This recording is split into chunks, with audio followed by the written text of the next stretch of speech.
Salut à tous, bienvenue sur canalturf.com dans cette émission Direct Course. Nous allons évoquer le programme de ce samedi 18 octobre avec un quintet plus qui se déroulera sur l'hippodrome d'Auteuil. Il s'agira du prix Prince des Coins. Voici ma sélection pour cette compétition. J'ai placé en tête numéro 2 Saltas qui présente a priori de belles garanties, puisque lors de ses 3 dernières prestations à ce niveau de compétition, celui des gros handicaps quintés, il a respectivement été classé 6e, 4e et 3e, une confirmation logiquement attendue, d'autant que le terrain lourd ne lui pose pas de problème.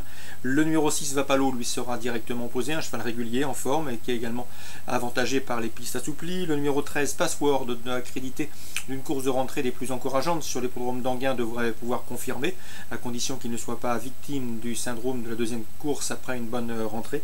Le numéro 1 Up to You qui malgré son top weight me semble en mesure de figurer à l'arrivée de ce quintet plus, un cheval qui alterne le haie et le steeplechase avec une certaine réussite. Le numéro 12 Vadovia qui dans ce lot doit avoir son mot à dire, qui reste sur une 4e place à Auteuil, preuve de sa bonne forme et qui apprécie le terrain lourd. Le numéro 14 également dans cette épreuve, attention, il s'agira de Charm Grace qui apprécie également les pistes assouplies. Pour sa première sortie sur entraînement de Nicolas Bertrand de Balanda, le cheval a bien tenu sa partie pour se classer 3e le 23 septembre, non loin de Vapalo, une confirmation est attendue. Le numéro 7 Stella Fête qui me semble barré pour le succès, mais une place est dans ses cordes. J'ai également retenu le numéro 4 L'Amigo qui reste sur une plaisante victoire sous les programmes d'Anguin. C'était le 30 septembre, une confirmation est attendue sur l'hippodrome d'Auteuil. Résumé chiffré pour cette compétition: 2, 6, 13 As, 12, 14, 7 et 4. En cas de partant, je citerai le numéro 8 Saphira Mans en mesure de repointer le bout des naseaux. Concernant la Réunion 2 sur les programmes de Caen, dans la deuxième course, je vous conseille le 212 Baronne de Bapré, très estimé par Florent Lamarre. 2 courses à son actif pour cette pouliche, 2 victoires, d'autant qu'en débutant, elle avait perdu pas mal de terrain au départ, s'était retrouvée à une centaine de mètres des animatrices avant de revenir bien gagner. Et la dernière fois, elle était en tête, un petit peu trop tendue derrière les ailes de voiture, ce qui ne l'a pas empêché de s'imposer plaisamment. Elle est estimée, comme je vous le disais, par Florent Lamarre et elle semble en mesure de préserver son invincibilité. Dans la 4e, je vous conseille le 407 Amirauté, déféré des 4 pieds pour l'occasion, déjà lauréate sur ce tracé, c'est une bonne chance, au même titre que le 410, à savoir Antillaise de Mai, qui pour sa rentrée après plusieurs mois d'absence a pris une bonne 2e place sur l'hippodrome du Mont-Saint-Michel, à elle de confirmer 407-410. Dans la suivante, je sais que Fabrice Robèche n'est pas négatif avec le 518 Argonne de Bullière, un cheval qu'il a récupéré, un cheval de qualité qui possède un sacré potentiel.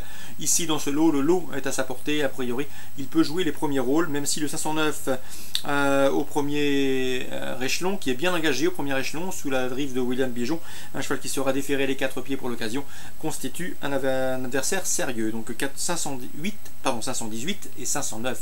Résumé chiffré pour Caen en Réunion 2, 212, 407, 10, 518 et 509. Réunion 3, Croisier-la-Roche, j'ai ciblé 2 courses avec le 201 Celestial Hauss, à l'évidence proche de sa course. Il n'a pas été des plus vénères dernièrement à Compiègne, reculant derrière un cheval fatigué alors qu'il avait des ressources. Et il faut le racheter car s'il peut bénéficier cette fois-ci d'un meilleur parcours, il peut ouvrir son palmarès. Le 201 Celestial House, a priori, il lui faudra redouter en priorité le 205 City Star, une pouliche allemande qui a également des titres à faire valoir et qui débute ici sur notre sol avec une belle chance de succès. 201-205 en Réunion 3 au croisé. Dans la 9e, je vous conseille un autre sujet allemand, le 904 Xenophane, qui vient de se produire à plusieurs reprises au niveau quintet. Le protégé de Peter Schirgen retrouve ici des adversaires à sa portée, à lui donc d'en profiter. 904 Xenophane. Enfin, au Sable d'Olonne en Réunion 4, j'aime beaucoup le 812 Tennis d'Anjou. Benoît Carpentier me l'avait indiqué à plusieurs reprises. Tennis d'Anjou qui est au mieux, il vient de s'imposer sur les programmes de Chartres. À mon avis, il a encore un peu de marge de manœuvre dans cette catégorie, celle des courses réservées aux amateurs. Et dans ce lot, c'est une première chance, le 812 Tennis d'Anjou, première chance à défendre dans cette course réservée aux amateurs. Voilà pour les infos de ce samedi 18 octobre, très bon jeu à tous et désormais rendez-vous demain.